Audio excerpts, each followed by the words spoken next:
tangannya ya dulu.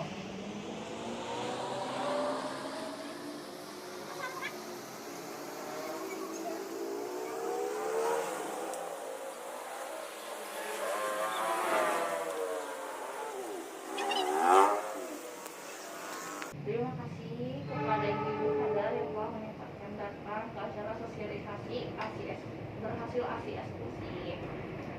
Sebelumnya kita mengulang waktu terlebih dahulu ya. Mungkin sampai jam 12, apakah tidak apa-apa? Ya. Perkenalkan, nama saya Anissa Nur Syahbah dari D3 Kebidanan Universitas Muhammadiyah Tasikmalaya. Di sini saya akan menyampaikan tentang berhasil ASI eksklusif. Sebelumnya, ibu-ibu kader sudah mempunyai HP Android? Sudah. Apakah ibu bersedia untuk mengisi kuesioner sebelum dilakukannya sosialisasi ASI eksklusif? Ya.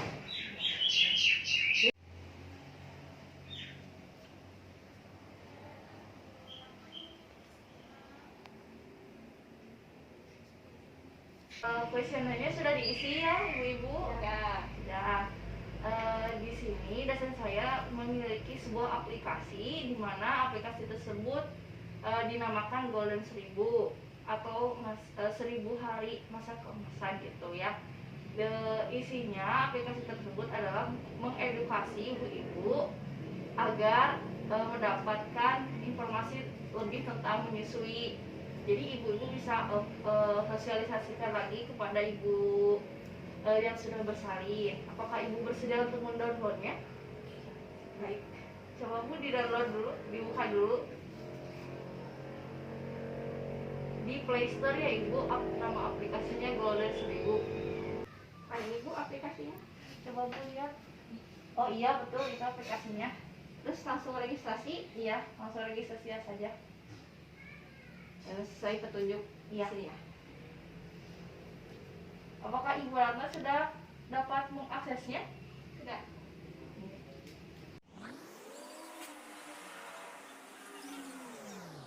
Sudah dapat diakses dengan baik Ya. dan bisa digunakan dengan mudah. Alhamdulillah. Ya. Baik Bu, kalau gitu kita simpan dulu HP-nya, kita langsung saja ke acara intinya ya Bu ya, yaitu sosialisasi berhasil ASI eksklusif.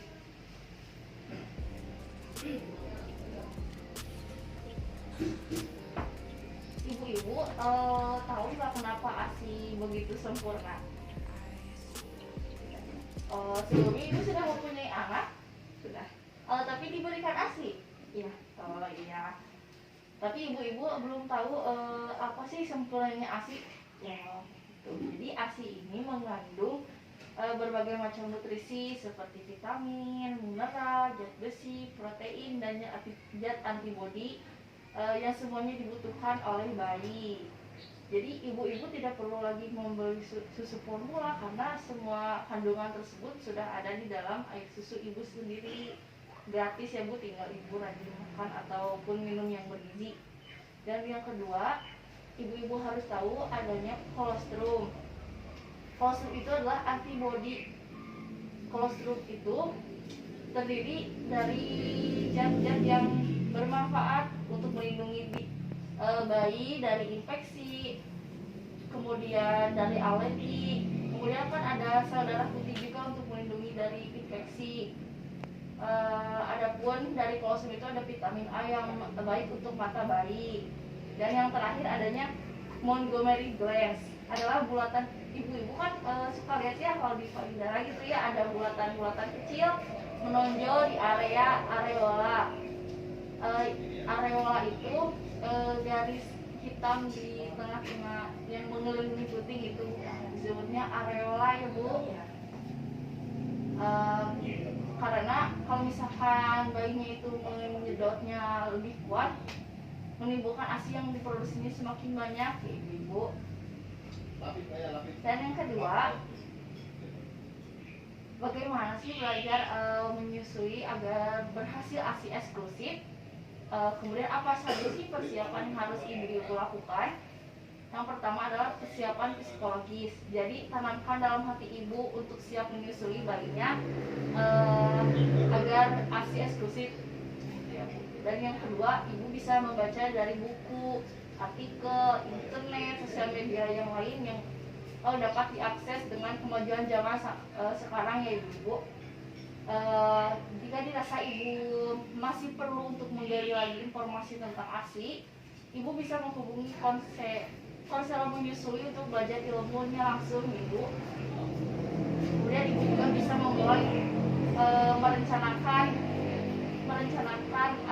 rencana menyusui dengan suami ataupun dengan keluarga yang satu tinggal dengan ibu-ibu.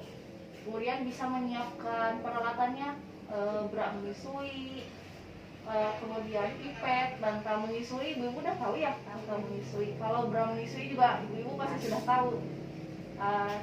Dan tidak lupa menyiapkan baju menyusui yang ada reslet ini ibu ya, supaya memudahkan ibu-ibu untuk memberikan ASINya terhadap dede bayinya. Kemudian ibu juga bisa belajar dan praktek melihat dari tadi aplikasi Golden 1000 ya ibu-ibu. Di situ ada berbagai macam video yang bisa ibu-ibu akses. Kalau misalkan ibu-ibu bertanya kenapa ini ASINya sedikit atau kenapa ini ada masalah dalam ASINya, ibu-ibu bisa lihat ya bu definisinya dari sana. Kemudian ada yang disebut hypnobreastfeeding. Jadi kan salah satu kunci utama keberhasilan menyusui itu adalah rasa percaya diri dan niat ibu untuk menyusui anaknya. Kemudian kenapa sih hal itu bisa dikatakan kunci utama ya bu?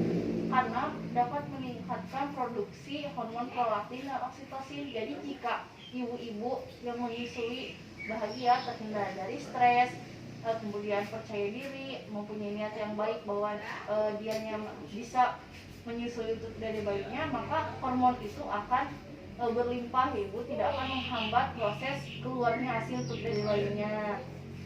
Kemudian ada pun cara yang bisa ibu-ibu lakukan yaitu dengan hypnobreastfeeding tadi, yaitu upaya alami menanamkan niat ke dalam pikiran dalam bawah sadar. Jadi secara rileks gitu tanamkan, kalau kita lagi di bawah sadar bahwa saya bisa menyusui, ASI saya pasti ada, ASI saya pasti keluar untuk dede bayi saya gitu Bu.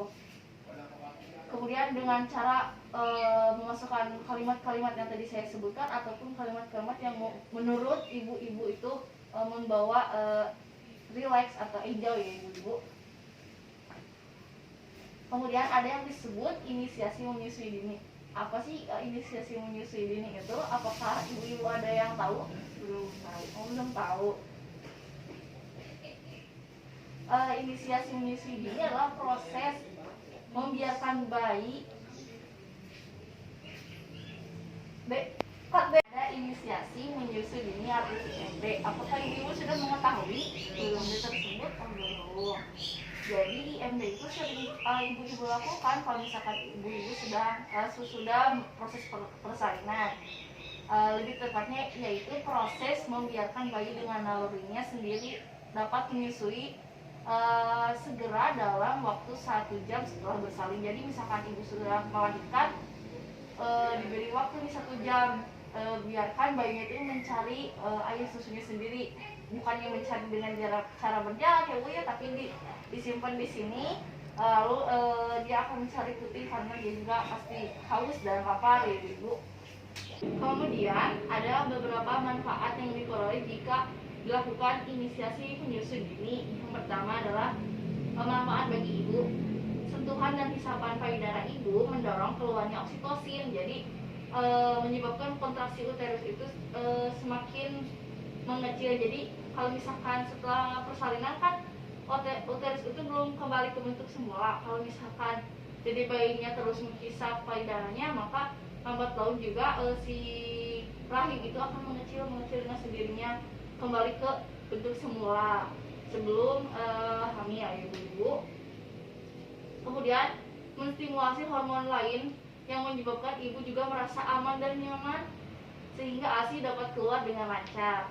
Dan yang ketiga, membuat ibu untuk percaya diri bahwa aku bisa memberikan ASI kalau misalkan IMD-nya berhasil. Kemudian manfaat bagi bayinya, bersentuhan dengan ibu memberikan kehangatan bagi bayi. Kemudian kolostrum juga yang tadi sudah saya katakan ya Bu, berbagai macam manfaat yang terkandung di dalamnya. Jadi kolostrum itu air susu pertama yang dikeluarkan itu warna kuning. Tuh. Kemudian merangsang ke otak agar memproduksi ASI lebih banyak, khususnya ke ibunya, agar si bayinya terpenuhi kecukupan untuk merasa lapar dan pencernaannya, Ibu. Kemudian ada menyusu awal. Di sini dikatakan kesusahanmu dan kelelahanmu dalam melewati awal menyusu. Awal menyusui akan dirindukan pada saat nanti. Jadi bersabarlah dan berbahagialah karena sejatinya ibu sudah dibekali dengan kemampuan mengasihi. Di sini ada praktik menyusui ya Bu. Sini saya akan mempraktikannya terlebih dahulu. Posisinya itu harus sejajar, tidak boleh bayinya terlalu ke atas dan harus dekat dengan payudara ibu, jangan sampai tertutupi oleh payudara hidung si bayinya ibu. Kemudian tangannya disimpan di sini, menyangga, jangan sampai kepala bayi itu terlalu jauh ya Bu. Kemudian sebisa mungkin areola yang tadi hitam di antara putih itu harus masuk ke dalam semua mulut bayi agar merangsang si hormon, agar memproduksi ASI lebih banyak. Kemudian kalau misalkan dirasa kurang nyaman, bisa menggunakan bantalan ASI ya Ibu. Misalkan seperti ini. Kan saya tidak mempunyai momentum payudaranya ya Bu ya, jadi disepertikan seperti ini saja. Sambil disusui bisa sambil ibu mengajaknya berbicara meskipun bayinya belum mengerti, tapi kan naluri seorang ibu kepada anak ya Ibu. Kemudian ciri-ciri jika ASI itu efektif ya Bu diberikan, bayinya itu akan tenang, kemudian badan bayi menempel pada perut, jadi perut ibu dan perut bayi dan perut ibu itu menempel ya Bu. Kemudian telinga dan lengan bayi terletak pada satu garis lurus. Nah ini gak boleh begini, begini. Kemudian mulut bayinya juga harus terbuka lebar ya Bu, yang tadi sudah saya katakan. Dagu bayi menempel pada payudara, kemudian semua areola masuk ke dalam mulut bayi. Kepalanya juga agak menengadah ya Bu. Jadi tidak akan menimbulkan rasa nyeri pada puting jika bayinya juga merasa tenang dan nyaman, biasanya tidak menangis lagi. Apakah ibu-ibu bisa mempraktekannya? Bisa? Ya, bisa. Coba Bu, bagaimana? Ya. Oh iya sudah benar Bu, tapi ya tangannya sebelah sini. Pasti ya ibu-ibu sudah mempunyai pengalaman dan cara memegangnya nyaman ya Bu ya, soalnya ibu-ibu pasti sudah mempunyai anak.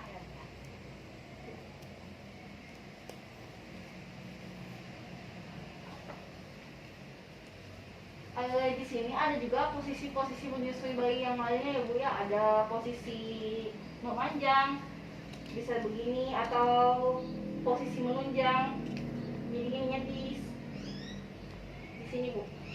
Kemudian bisa juga posisi tiduran menyamping, misalkan ibunya sambil tiduran, mengerti ya Bu ya, paling gini di sangga gitu, jadi biar enak. Asalkan si hidung bayi tidak ditutupi oleh payudara dan ibu juga jangan sampai lengah untuk melihatnya ibu ya. Kemudian dengan posisi menyempit dengan menggunakan bantalan untuk menyusui. Dan yang kemudian adalah posisi semi duduk, jadi seperti duduk tapi setengah duduk dan setengah tidur gitu ibu. Di sini ada dampak yang ditimbulkan jika bayi tidak mendapatkan ASI eksklusif. Yang pertama, bayi bisa mengalami diare atau muntah-muntah. Kenapa sih bisa mengalami hal seperti itu? Ada yang tahu tidak? Tidak? biasanya dikarenakan pemberian susu formula, karena kan suka diberikan ke dalam dot ya Bu ya. Sedangkan dot itu tidak selamanya bersih, tergantung orangnya, ada juga yang bersih, ada yang juga yang tidak. Jadi menyebabkan bayinya itu diare. Kalau misalkan dengan pemberian ASI eksklusif, hal itu jarang sekali ditemui karena kan ASI itu air susu ibu yang diberikan oleh ibunya langsung. Jadi ibu juga mengetahui kebersihan dirinya sendiri ya Bu. Kemudian tingkat bayi mati berkurang. Kemudian bayi yang tidak memperoleh zat kekebalan tubuh dan tidak mendapatkan makanan yang bergizi tinggi serta berkualitas menyebabkan bayi mengalami mudah sakit. Sedangkan ASI itu sudah terkandung berbagai macam yang dibutuhkan oleh bayi. Jadi kalau misalkan tidak diberikan oleh ASI, maka akan disebutnya kekurangan nutrisi ya Bu. Dan yang terakhir, jika ibu yang tidak memberikan ASI eksklusif berisiko mengalami retensi berat, atau jadi sesudah melahirkan itu berat badannya malah lebih naik ya Bu. Sedangkan yang diberikan dengan ASI eksklusif akan turun. Yang kedua, ASI eksklusif adalah untuk menjaga keberlangsungan menyusui hingga 6 bulan. Meskipun tidak sederhana, ibu juga harus mengetahui cara-cara menjaga volume ASI agar tetap terjaga dan menghindari masalah-masalah yang timbul akibatnya. Jadi ibu-ibu juga harus rutin mengkosongkan payudara, misalkan dengan 2-3 jam sekali. Baik ibu mau menyusukannya kepada bayi ataupun ibu perah dulu atau dengan dipompa dulu baru diberikan ya Bu. Asalkan dikosongkan, rajin dikosongkan ya Bu. Kemudian yang kedua, menyusui payudara di satu payudara hingga terasa kosong. Jadi ibu harus menyusui payudaranya satu dulu sampai kosong baru pindahin gitu. Jadi jangan dulu ini belum kosong baru dipindahin. Jadi harus kosong dulu ya Bu ya. Jika ibu berjauhan dengan bayi, misalkan ibu bekerja atau berpergian, atur waktu untuk mengkosongkan payudara sesuai seperti biasa bayi menyusui. Biasanya 2-3 jam. Jadi misalkan 2-3 jam bayinya tidur terus, harus dibangunin karena bayi makan tidak akan langsung mengerti ya Bu. Jadi harus kitanya yang aktif gitu. Kemudian ada tanda bayi cukup ASI dan cara memerah ASI. Yang pertama, tanda bayi cukup ASI ditandai dengan kenaikan berat badan jika ibu datang ke posyandu atau ke bidan terdekat. Usia bayi 0-3 bulan dengan kenaikan misalkan naiknya 7,5 on sampai 9 on, itu udah cukup, berarti menandakan ASI itu berhasil, ASI yang diberikan ibu itu. Kemudian jika umurnya 3-6 bulan kenaikannya 500 gram sampai 600 gram juga itu baik. Kemudian 6-9 bulan 300-400 gram. Kemudian yang terakhir 9-12 bulan atau 1 tahun biasanya kenaikannya 200 gram sampai 300 gram. Kemudian tanda bayi cukup ASI juga, kalau misalkan ibu-ibu sudah memberikan ASI, payudara itu akan terasa kosong setelah menyusui, jadi tidak ada sisa gitu ya, tidak ada yang keluar rembes atau bagaimana. Kemudian buang air kecilnya 4-6 kali dan juga disertai BAB. Kemudian bayinya aktif dan tidak rewel, jadi tidak mudah nangis gitu ya Bu ya. Kemudian yang kedua adalah memerah ASI juga diperlukan oleh semua ibu menyusui, baik untuk meningkatkan ASI ataupun menjaga volume ASI, baik ibu bekerja di luar maupun ibu yang bekerja di dalam rumah. Memerah ASI untuk menjaga asupan ASI cukup dengan melakukan perah pada sesi menyusui payudara yang tidak disusukan kurang lebih 10 menit sama dengan durasi bayi menyusui. Kemudian yang terakhir ada masalah-masalah menyusui. Kan pasti menyusui banyak tantangannya ya Bu ya, tapi pasti di balik tantangan itu pasti ada solusinya. Di sini ada yang pernah mengalami masalah-masalah atau tidak seputar menyusui? Tidak. Oh tidak pernah ya Bu ya, kali salah aja. Biasanya yang pertama masalah-masalahnya jika ibu mengalaminya seperti ini ya Bu ya. Yang pertama puting lecet. Biasanya terjadi pada awal-awal ibu menyusui, memberikan ASI pada bayinya, karena posisi dan pelekatan yang tadi sudah saya jelaskan yang ibu lakukan salah, jadi menimbulkan bayinya itu tidak enak juga, kemudian ibunya juga puting payudaranya menjadi lecet. Kemudian yang kedua, payudara bengkak diakibatkan pengosongan payudara yang tidak optimal. Yang tadi sudah saya jelaskan juga, harus optimal dan rutin untuk mengosongkan payudara. Jika tidak, payudara akan membengkak ya ibu-ibu. Biasanya langkah yang harus dilakukan, misalkan dengan kejadian payudara bengkak tersebut, ibu-ibu bisa melakukan kompres hangat ya Bu ya, dengan air hangat, tapi jangan terlalu panas, air hangat aja. Kemudian disimpan sedikit, lalu sesudah diberikan itu lakukan pelekatan dengan benar dan posisinya juga yang benar dengan nyaman agar tidak menimbulkan puting lecet ya Bu. Kemudian selesai menyusui, lakukan perah hingga terasa kosong, jadi tidak akan menimbulkan payudara bengkak. Jangan menunda atau menunggu payudara penuh, jadi misalkan nunggu dulu itu dulu, jangan dulu, langsung aja kasih, nggak apa-apa. Kemudian masalah yang ketiga adalah ASINya terlalu sedikit, jadi pasti ada permasalahan seperti itu. Alhamdulillah mungkin di sini ibu-ibunya ASINya cukup melimpah ya ibu. Ada juga kan di luar sana yang ASINya sedikit atau terlalu banyak misalkan. Biasanya ASI sedikit atau banyak itu tidak akan diketahui secara pasti ya ibu, karena indikator yang tepat adalah tanda bayi berkecukupan ASI. Jadi dilihat kembali lagi dari tadi, tanda bayi cukup ASI itu dari kenaikan berat badannya ya Bu ya. Jadi kita tidak bisa melihat bahwa seseorang itu kekurangan ASINya sedikit atau ASINya banyak. Jadi indikator keberhasilan itu adalah kenaikan berat badan bayi. Kemudian yang terakhir adalah oversupply ASI atau aliran ASI deras dapat mengakibatkan bayi tersedak dan tidak nyaman. Ada juga yang terlalu banyak itu keluarnya, jadi bayinya juga merasa tidak nyaman, jadi akan menimbulkan bayi itu rewel dan gelisah. Kemudian ini terjadi karena volume ASI yang banyak. Posisikan bayi lebih tinggi dari payudara sehingga ibu bisa lebih mengendalikan proses menyusui. Ibu bisa berbaring dan posisikan bayi saat menyusui hampir di atas ibu setelah perlekatan.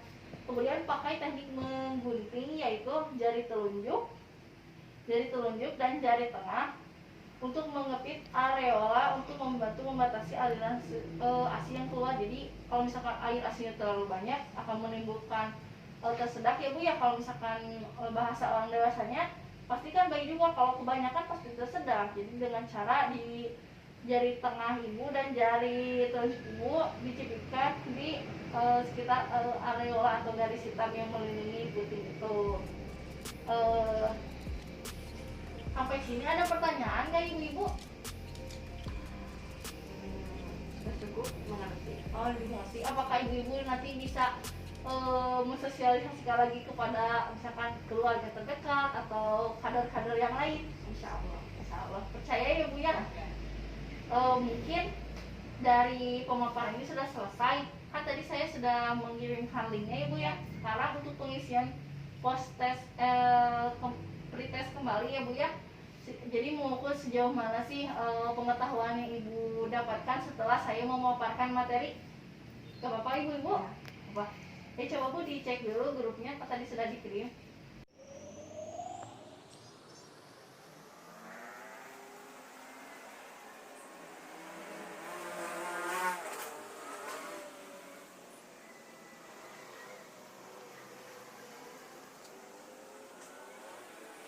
Ibu-ibu, alhamdulillah sudah sampai sesi akhir. Di sini saya mempunyai jingle atau yel-yel. Yang pertama, dengarkan saya dulu ya Bu ya. Payudara besar, payudara kecil, ASI pasti ada, ibu pasti bisa. Hisap, hisap, hisap yang dalam, hisap, hisap, hisap yang dalam, ASI pasti datang. Nah, Nah, yang kedua ada jingle lagi ya Bu ya. Jadi membuat kita lebih mengingat dan memotivasi kita untuk beringat ASI. Bayiku baru lahir butuhkan ASI. ASI eksklusif banyak manfaat. Karena itu ibu berikan 6 bulannya harus sempurna. Baik, sekarang kita coba ya Bu ya, jargon atau yel-yelnya bersama-sama ya Bu ya. 1, 2, 3. Payudara besar, payudara kecil, ASI pasti ada, ibu pasti bisa. Hisap, hisap, hisap yang dalam, hisap, hisap, hisap yang dalam, ASI pasti datang. Yang kedua ibu-ibu, 1, 2, 3. Bayiku baru lahir butuhkan ASI. ASI eksklusif banyak manfaat. Karena itu ibu berikan 6 bulannya harus sempurna. Yeay! Baik ibu-ibu, rangkaian acara sosialisasi berhasil ASI eksklusifnya apakah dapat dimengerti? Ya, alhamdulillah. Jadi akhir kata saya mengucapkan terima kasih atas kehadiran dan kesempatan waktunya kali ini. Mohon maaf bila banyak kekurangan. Wabillahi taufiq wal hidayah. Assalamualaikum warahmatullahi wabarakatuh. Waalaikumsalam warahmatullahi wabarakatuh. Jangan lupa ya Bu ya dipakai aplikasi